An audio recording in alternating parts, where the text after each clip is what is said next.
Bonsoir, bienvenue à cette méditation autour de Freya et autour de sa rencontre. Nous allons doucement cheminer vers elle. J'installe mon matériel pendant que vous arrivez. Oh. Donc bonjour à vous qui me rejoignez pour cette méditation autour de Freya. Je vais lancer la sauvegarde à côté. Bienvenue à vous. Je vous accueille aujourd'hui donc pour cette méditation qui va nous permettre d'aller vers la déesse Freya et de la découvrir en chacun de vous. On va travailler sur la fertilité de l'esprit et la fertilité de nos forces aussi à travers cette méditation.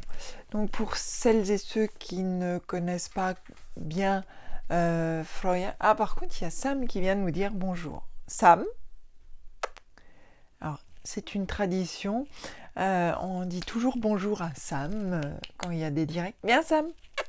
Enfin, il vient mais de loin. Sam, Midou. Non, il est intrigué parce que Papa Papouni vient de rentrer et il ne sait pas ce qu'il vient faire. Donc, Freya qui est ici sur mon autel, voilà ma représentation de la déesse Freya. Et donc, on reconnaît le collier en or, le Brinsingamen. Alors, je l'ai un peu retravaillé, elle était noire. Et derrière, je lui ai peint ces petits chats qui tire son char. Normalement, ils sont bleus. Là, ils sont en doré parce que j'ai gardé un côté bleu et doré et noir.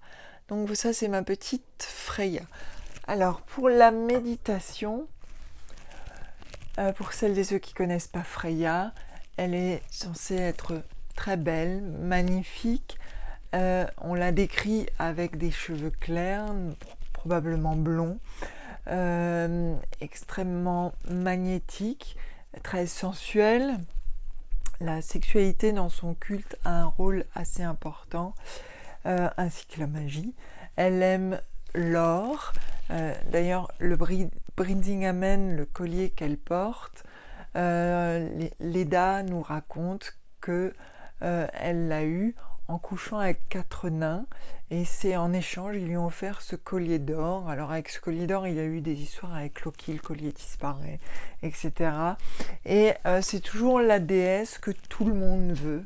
Les géants, les nains, tout le monde en veut à Freya. Et parfois, c'est des histoires un peu compliquées. Parce que bien sûr, elle ne veut pas. Et donc, on la propose toujours en échange de mariage, de choses comme ça. Donc Freya a un culte, on ne connaît pas vraiment le culte à Freya, les Eddas n'en disent pas grand-chose, on n'en connaît pas grand-chose par des textes qui nous auraient été légués par les Romains ou les Celtes, qui ont pourtant l'habitude de beaucoup écrire. Il y a un texte sur Nerthus qui pourrait être attribué à Freya, qui pourrait être éventuellement un culte à Freya, mais on n'en sait rien. Donc, dans la mythologie germanique, par contre, elle est parfois liée à Frigg, Frigg qui est la femme d'Odin, de Wotan. Donc, ça pourrait être la même déesse. Chez les Germains, Frigg et Freya pourraient être en fait la même déesse. Chez les Nordiques, par contre, elles sont différentes. Ça s'explique aussi de façon plus philologique, par l'écriture, à cause du nom du mari de Freya qui est Odd, pour lequel elle pleure des larmes d'or. Et On, on pourrait être un nom d'Odin. Donc il y a les partisans de Frigg et Freya, c'est la même chose, et il y a les partisans de Frigg et Freya, sont des déesses différentes. j'avoue qu'étant de tradition germanique, j'ai tendance à penser que Frigg et Freya sont en tout cas le même archétype de déesse, et donc ça ne me choque pas de les lier. Et, et du coup, comme elles ont souvent les mêmes attributs aussi, ça me paraît plus logique. Alors il y a un côté plus d'une simplicité, voilà. Donc je continue à vous accueillir, on commencera bientôt la méditation. Sam est toujours très concentré sur ce que fait son papa qui est de retour des courses. Sam? Ah, vous allez droit avoir. Vous allez avoir. Bah oui, passe par l'endroit où il y a le moins de place. Viens là, viens. Bon, viens là alors. Hop, viens. Il se fait attendre aujourd'hui. Et il aime bien se faire attendre, c'est comme les stars, vous savez. Au moins, c'est une star qui n'a... On peut être très éloignés les uns des autres et il vient quand même. Ou pas. Hein, Sam? Alors, je ne sais pas si lui serait un bon chat pour tirer un char, parce que Freya est décrite souvent sur un char qui est tiré soit par un sanglier, on en parlera dans la méditation, soit par deux chats qui sont décrits comme bleus. Alors moi, j'ai un chien bleu de Gascogne, et ce qu'on décrit comme bleu chez les animaux, c'est un pelage qui est un peu moucheté, comme avec des petits points, des petites taches, donc c'est blanc et très très moucheté, et c'est ce qu'on appelle bleu. Donc je ne sais pas, elle était peut-être un char tiré par des chats mouchetés, donc bleus, ou peut-être qu'ils étaient vraiment bleus comme le ciel. Ça, pareil, c'est une interprétation à faire. Après, ça peut être une traduction de la couleur qui n'est pas forcément juste. Et puis chez les chats bleus, souvent c'est des chats qui sont gris, c'est vrai parfois légèrement bleutés.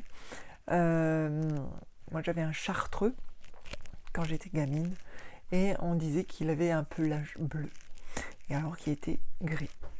Et il faisait pipi partout. Voilà, ça c'était pour la parenthèse chat.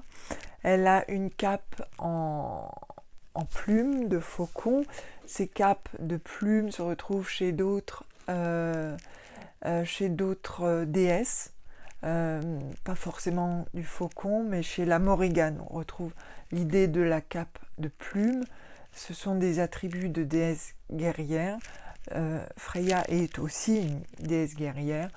Alors, je ne suis pas très Morrigan, d'autres en parleront beaucoup mieux que moi, mais disons qu'elles ont archétypalement des points communs, et c'est assez intéressant, dans le sens où on se rend compte que les religions visibles.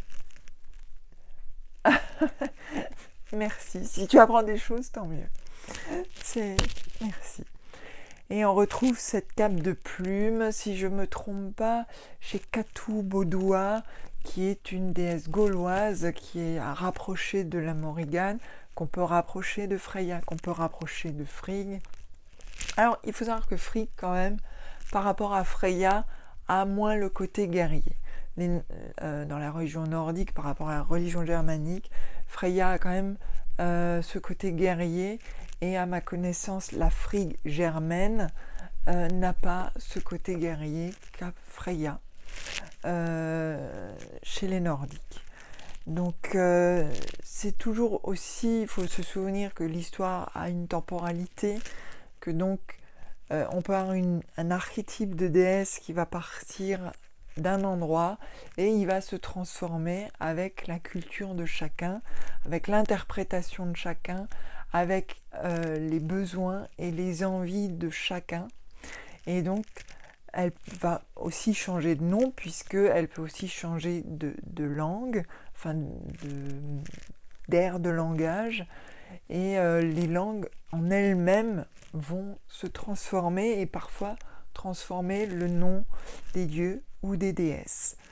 Donc ça, c'est toujours important de se souvenir de la continuité de l'histoire, et que donc on peut aimer Freya, Frigg, mais que parfois se dire qu'en fait c'est un archétype de déesse ou de dieu qui a évolué et on va s'attacher plus à une version qu'à une autre, suivant nos sensibilités, nos racines, et que ça n'est pas un problème, et que justement c'est parce que ça va être la façon de la voir qui nous parle le plus, et il faut toujours aller vers la façon de voir les dieux qui nous parlent le plus, mais on se rend compte très vite en comparant les religions que souvent ces archétypes se retrouvent d'un endroit à un autre. Il y avait déjà une forme de mondialisation, même si ce n'est pas celle d'aujourd'hui, mais en tout cas de culture qui se répand et qui se transforme et qui se fait s'approprier, qui se fait adopter par d'autres pays, d'autres langues, etc.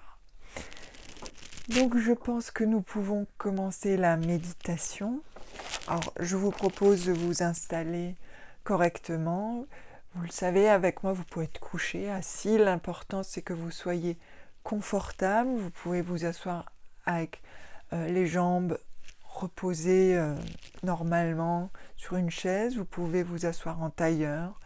Vous pouvez être couché si vous sentez que couché vous êtes plus à l'aise. Il n'y a vraiment pas de façon bien ou pas d'être. L'important c'est que vous soyez confortable, que vous puissiez vous détendre, que vous puissiez respirer. Donc les positions un peu pliées, c'est juste celles qui sont à éviter. Donc vraiment une position dans laquelle vous pouvez détendre votre corps, où les bras peuvent être libres, où vous sentez les jambes. En tailleur, c'est bien aussi, mais si vous sentez que vos jambes fatiguent ou que les fourmis peuvent venir plus vite dans vos jambes si vous êtes en tailleur, n'hésitez pas à avoir plutôt les jambes tendues. Donc trouvez votre place. Doucement, vous pouvez commencer à ralentir votre respiration. On inspire par le nez et on expire par la bouche. On peut poser, comme je vous le dis toujours, votre main sur votre ventre, parce que c'est votre ventre qui travaille, ce n'est pas la partie du haut ici. Et vous respirez. Vous allez doucement ralentir votre respiration. Nous ne sommes pas pressés. Vous laissez la respiration venir en vous. Vous laissez l'air remplir vos poumons. Et vous soufflez. Vous inspirez et vous soufflez.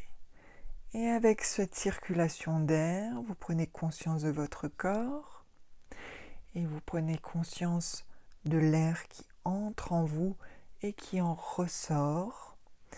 Vous vous concentrez sur la respiration pour l'instant. Respirez en douceur, ralentissez. Avec la respiration, votre corps aussi va trouver son rythme plus ralenti. Vous respirez avec le nez et vous soufflez avec la bouche. Vous respirez avec le ventre. N'oubliez pas de poser votre main sur le ventre. Doucement, vous pouvez fermer les yeux. Vous allez détendre votre visage. Vous pouvez bouger un peu vos sourcils, puis détendre votre front. Vous pouvez faire des mouvements de bouche, puis détendre vos muscles. Votre visage est calme. Vous sentez d'ailleurs le calme descendre au fur et à mesure de vos respirations. Il descend maintenant dans vos épaules. Vous pouvez les faire bouger d'avant en arrière. Vous pouvez les hausser puis les laisser retomber et vous sentez le calme envahir vos muscles. L'énergie descend de plus en plus vers la terre, vers vos pieds. Si vous êtes couché, l'énergie va descendre tout le long de votre corps Vous respirez. On continue. Cette fois-ci, c'est la poitrine. Vous respirez. Inspirez par le nez. Soufflez. Vous sentez les tensions partir. Laissez-les partir. Vous êtes uniquement concentré sur votre respiration, sur ma voix qui vous guide. Voilà, doucement vous sentez que les tensions de vos épaules, les tensions de votre poitrine se font plus légères. Vous pouvez descendre sur le plexus solaire. C'est un point chaud du corps. Il va se détendre aussi. Vous pouvez poser votre main dessus et sentir l'énergie qui sort pour vous laisser au calme le temps de cette méditation à la rencontre de Freya. Vous pouvez maintenant détendre votre ventre. Vous sentez que tous vos muscles se détendent, votre ventre est relâché. Vous respirez doucement toujours. Ensuite, vos cuisses. Vous sentez que les tensions s'en vont. Vos jambes sont posées, étendues ou pliées, mais en tout cas totalement au repos. Cette détente atteint vos mollets, puis vos pieds. Si vos pieds touchent le sol, vous pouvez sentir l'énergie rentrer dans le sol. Si vous êtes couché, imaginez l'énergie rentrer dans le sol sous votre dos, sous votre plexus solaire, sous vos fesses, sous vos jambes, comme plein de petits flux d'énergie, et vous êtes calme. Nous allons doucement maintenant visualiser votre endroit d'entrée pour aller vers Freya. Ça peut être une forêt, ça peut être un lieu que vous aimez, ça peut être un endroit qui vous est cher, qui n'est pas forcément une forêt. Pensez surtout à visualiser un endroit, en tout cas, qui vous rend serein. Il se déplie devant vous, il vous entoure. Pour vous le rendre plus réel, vous pouvez vous visualiser en train de toucher peut-être les arbres ou toucher le sol. Imaginez-vous marcher pieds nus sur ce sol. Imaginez-vous concentré. Nous allons à la rencontre de Freya vers la fertilité, donc le sol est très important. La terre-mère sur laquelle vous marchez, il peut être humide, peut-être un sol chauffé par le soleil. Vous continuez de respirer. Une porte, elle peut être toute simple, comme elle peut être très ornementée. Vous allez la pousser. Vous allez vous retrouver sur un chemin. Nous sommes cette fois-ci en forêt, entouré de frênes qui vous donnent de la force. Visualisez ce chemin qui s'ouvre devant vous, une allée entourée de frênes, la force de l'Yggdrasil. Vous pouvez toucher l'écorce. Vous êtes maintenant les pieds dans les feuilles. Et doucement, vous allez cheminer vers la lumière au bout de ce chemin. Vous entendez bruisser les arbres. Vous entendez peut-être des oiseaux qui chantent. Vous entendez les feuilles sous vos pieds. Vous respirez lentement. Il n'y a rien qui vous gêne. Vous êtes libre. Vous allez rencontrer un premier animal. C'est un cheval. Il peut être de n'importe quelle couleur. Ça peut être votre cheval si vous en avez un. Il est là, il vous attend, il est aussi calme que vous. Vous pouvez le caresser. Le cheval va vous donner sa vitalité. Le le cheval va vous donner sa capacité de dépasser vos émotions. Prenez cette capacité à dépasser vos émotions en caressant ce cheval. Vous sentez sa force, vous sentez sous son pelage ses muscles qui frémissent et vous sentez que ça vous équilibre. Il est très doux. Vous pouvez remercier le cheval de vous avoir donné un peu de sa vitalité et vous continuez votre chemin. Toujours entouré d'arbres, toujours le son des feuilles, toujours le vent dans les cimes. Nous arrivons à un deuxième animal. Cette fois-ci, c'est un sanglier. C'est Hildisvíni, le sanglier de Freyja. Il est calme. Vous pouvez imaginer que vous touchez lui aussi son pelage, un pelage un peu rêche. Il est gris,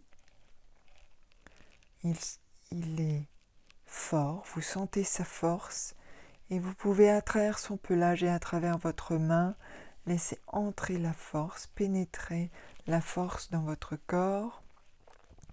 Cette force que vous pourrez retrouver quand vous avez à mener des batailles, quand vous êtes dans le stress.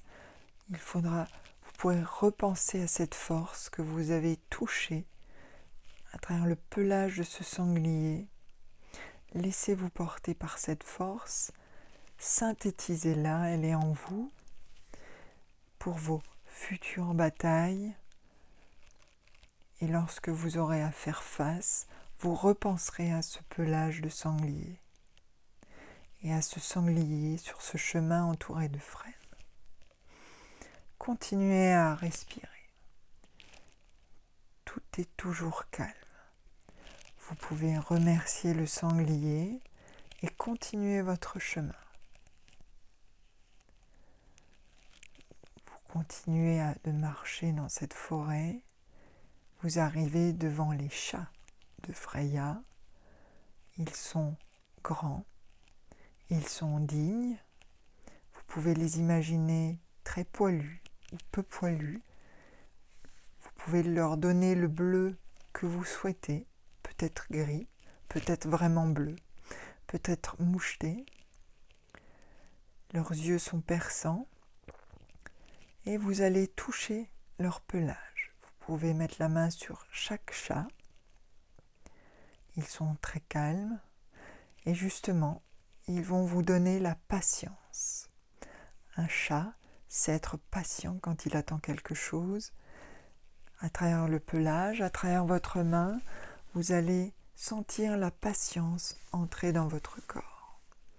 Cette patience vous permettra d'affronter certaines situations et vous repenserez au chat qui sait patienter. Vous sentez aussi qu'ils sont en connexion avec les mondes et c'est eux qui vont vous ouvrir la porte vers Freyja. Les chats sont là, entre deux mondes. Ils vont s'écarter devant vous et vous laisser passer. Vous les dépassez. Vous pouvez remercier les chats pour leur passage et d'avoir donné un peu de leur patience, de vous avoir rechargé en patience. Vous arrivez devant un endroit, un temple. Vous pouvez l'imaginer en bois, comme les anciens halls vikings. Vous pouvez l'imaginer en pierre. Vous essayez de visualiser ce temple comme vous souhaiteriez le voir. N'hésitez pas à faire marcher votre imagination. Nous sommes justement dans la fertilité de l'imagination. Laissez-la galoper. Continuez à respirer. Toujours avec le nez et on souffle avec la bouche. Vous imaginez ce temple. vous entrez dans ce temple qui est comme un grand hall et vous voyez Freya tout au bout. Vous pouvez faire une première révérence et vous allez vous avancer doucement dans ce hall. Il peut être peint ou le bois peut être nature. Imaginez que vous parcourez ce hall, il y a des feux pour vous éclairer.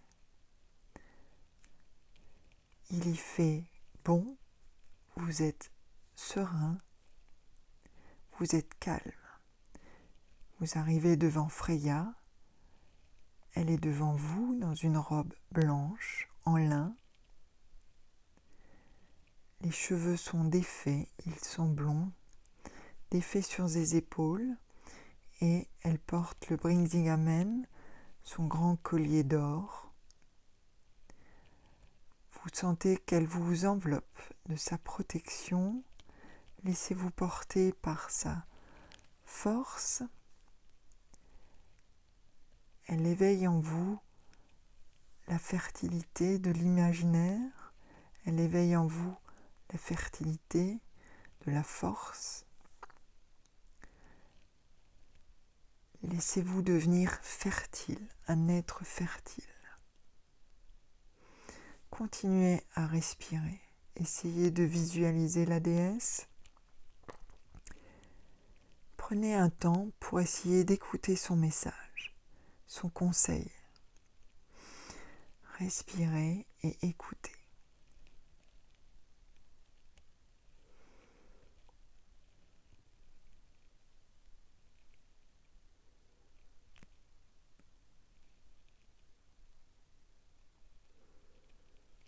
Avez-vous entendu le message de la déesse ?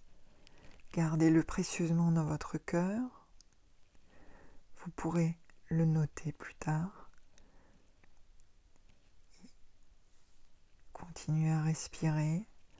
Vous allez faire une révérence et remercier la déesse pour son accueil et de vous avoir ouvert son sanctuaire. Et vous allez sortir du hall. Désormais, vous portez son message en vous, ainsi que la fertilité, votre propre capacité à entrer dans les batailles, à imaginer les choses. Vous sentez que tout coule en vous et que ça va créer un terreau nouveau. Vous poussez la porte, vous dépassez la porte, vous vous retrouvez sur le chemin entouré de frênes. Les chats sont toujours là. Vous pouvez les remercier pour l'accueil et les dépasser. Et vous pouvez continuer votre chemin. Doucement, vous allez rejoindre la porte qui vous a permis d'entrer. Nous ne sommes pas pressés. Continuez à respirer, continuez à être au calme, laissez les choses mûrir en vous, s'installer en vous. Le message de la déesse aussi, cette force, cette vitalité que vous ont donné les animaux, cette patience que vous ont donné les chats. Laissez tout reposer. Vous pouvez continuer à visualiser les choses autour de vous. Vous allez pousser la porte qui vous a permis d'entrer. Maintenant, tout doucement, vous allez reprendre possession de votre réalité, tout en gardant au fond de vous les rencontres que vous avez faites. Doucement, avec vos doigts, vous pouvez toucher votre corps ou le drap si vous êtes allongé, ou le tapis. Vous pouvez doucement bouger les épaules, doucement bouger la nuque, toujours en douceur, comme si on se réveillait d'un sommeil un peu lourd le matin. On ne se presse pas. Doucement, on revient à soi, on remonte depuis les pieds. Vous sentez que l'énergie circule de nouveau. On remonte, on est au plexus solaire. Grande inspiration, expiration. Vous êtes détendu. Vous remontez à la poitrine. Vous ouvrez vos poumons et vous soufflez. Vos épaules restent détendues. Vous en avez conscience, mais elles restent détendues. Votre cou, vous en avez conscience, mais c'est détendu. Et vous pouvez ouvrir les yeux. Voilà, j'espère que ce cheminement vers Freya vous a plu. Je vous laisse doucement revenir à vous, doucement vous éveiller, doucement retrouver votre univers. Parfois après une méditation c'est un peu long, parfois c'est un peu comme un réveil un peu difficile, mais on se sent beaucoup plus énergisé. Si vous voulez poursuivre cette expérience, vous pouvez dessiner Freya telle que vous l'avez vue ou la symboliser de façon créative afin de ne pas l'oublier. Je suggère toujours ça en fin de méditation parce que je crois que c'est un bon moyen de ne pas oublier les états par lesquels vous êtes passé pendant la méditation. Vous pouvez symboliser le cheminement avec le cheval, le sanglier, les chats. Vous pouvez vraiment vous lâcher d'un niveau créatif pour essayer de marquer ce moment. C'est quelque chose que vous garderez pour vous, que vous pourrez sortir aussi à l'occasion de stress ou quand vous avez besoin de force, pour vous souvenir peut-être de cette méditation si elle vous a aidé. Et vous pouvez aussi vous laisser porter dans cette création, poursuivre un petit peu cette méditation. Si Freya vous a laissé un message, vous pouvez le noter pour ne pas l'oublier. Si vous avez un petit autel ou un petit sanctuaire, un petit espace sacré, vous pouvez écrire ce message, le noter et le glisser quelque part dans votre espace sacré ou le garder sur vous pour le ressortir à un moment où peut-être que ce message aura son utilité. Merci beaucoup d'avoir suivi cette méditation. J'espère que ça vous a relaxé. Celles et ceux qui sont arrivés en cours de méditation, j'espère pouvoir la mettre en replay. Donc j'ai fait une sauvegarde avec mon iPad aussi. Comme ça, j'ai filmé en 2 écrans. Et vous pourrez donc retrouver cette méditation en replay sur ma chaîne YouTube. Vous pouvez aller aussi voir qui est Freya si vous ne la connaissez pas ou pas beaucoup. Vous pouvez vous renseigner sur internet, il y a beaucoup de choses sur Freya. Vous allez voir qu'on parle beaucoup d'elle. Les textes que l'on connaît autour de Freya sont assez disparates. Merci à vous. Merci à vous d'avoir suivi cette méditation. Donc les textes qu'on connaît d'elle sont assez disparates. Parfois, il faut un peu remettre les choses ensemble comme un puzzle, mais ça arrive souvent dans les mythologies. Donc c'est quelque chose qui n'est pas compliqué en soi. Quand on travaille avec une divinité, alors là j'ai choisi Freya parce qu'elle fait partie de mon propre panthéon, mais vous pouvez très bien imaginer vous-même des méditations autour de divinités qui vous sont propres. Vous trouverez sur mon YouTube une méditation pour aller vers son temple intérieur, et là vous pourrez aller à la rencontre de la divinité à qui vous voulez parler.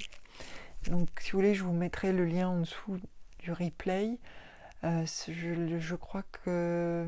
je l'avais peut-être pas mis en fait, cette méditation, parce que je me demande si mon enregistrement n'est pas planté, il faudrait que je la refasse.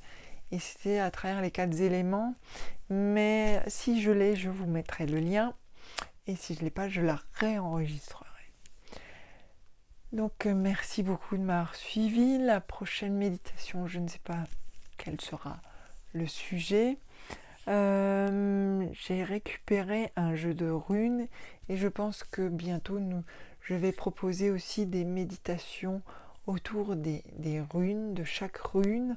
C'est surtout peut-être pour les gens qui débutent avec les runes. C'est une façon de se mettre les runes, si ça vous intéresse bien sûr, dans la tête, de symboliser la rune, de la visualiser, d'entrer dans sa complexité, d'entrer dans son schéma, dans sa fonctionnalité. Et donc j'ai trouvé un jeu où on voit bien les runes, ça vous permettra, je vous les mettrai devant pour que vous puissiez visualiser la rune en même temps que la méditation, et ainsi vous pourrez doucement au fur et à mesure les apprendre et les intégrer. Alors, pas forcément pour faire des tirages. Ce soir, je publierai par contre le tirage de pleine lune, le tirage runique de pleine lune. Mais ça peut être aussi juste pour ressentir un peu la magie des runes, qui au-delà d'un alphabet qui peut servir à écrire sa liste de courses, a aussi une charge magique. Et comme je l'ai expliqué, c'est plus une charge de guidance que de prédiction. Avec les runes, on ne prédit pas vraiment, c'est vraiment plus de la guidance, et il faut les ressentir comme des choses, comment expliquer ça, de la magie de sagesse plutôt que de la magie prédictive ou de la magie de voyance. Voilà, ça c'était pour le programme. Je vous parlerai aussi prochainement de Santa Muerte. Je sais que certaines étaient intéressés. Alors je sais qu'on est très loin de la mythologie germano-nordique, mais je sais aussi qu'il y en a quelques-uns qui ont Santa Muerte dans leur panthéon. On dit que c'est une déesse sombre. Pour moi, ce n'est pas une déesse, c'est une sainte.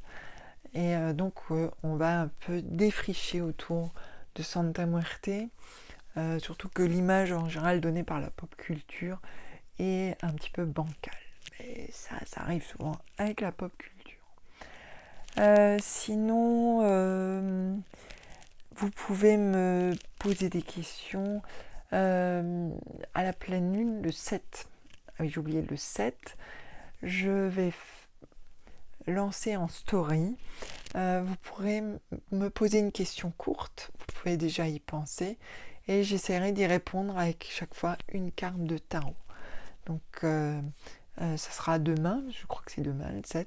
Ça sera le petit tirage de pleine lune. Donc, une question courte qui demande une réponse courte. Je vous mettrai ça en place en story demain.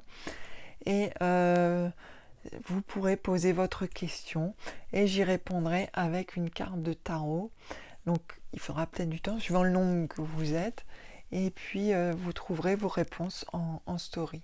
Donc ça reste en plus totalement anonyme, puisque les questions une fois posées, vous n'avez pas de nom, il n'y a que moi qui sais que c'est vous, les autres ne sauront pas que c'est vous, mais votre question peut aider d'autres peut-être avoir aussi une réponse, puisqu'on est plus dans la guidance parfois que dans la prédiction. Parfois ça peut aussi aider, des réponses qu'on donne à d'autres peuvent aider des personnes à régler aussi un problème, ou en tout cas y voir plus clair. Donc je vais vous laisser là-dessus. Alors Sam s'est endormi, il dort comme sur un tas d'habits comme ça. Alors je vais essayer de vous le montrer. Vous allez voir mon foutoir.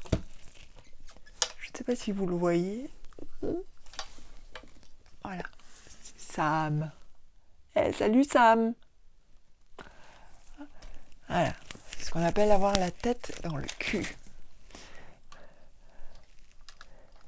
Donc, pour résumer, il y aura le replay demain de cette méditation. Il y aura les questions de la pleine lune en story demain. Vous pourrez poser votre question.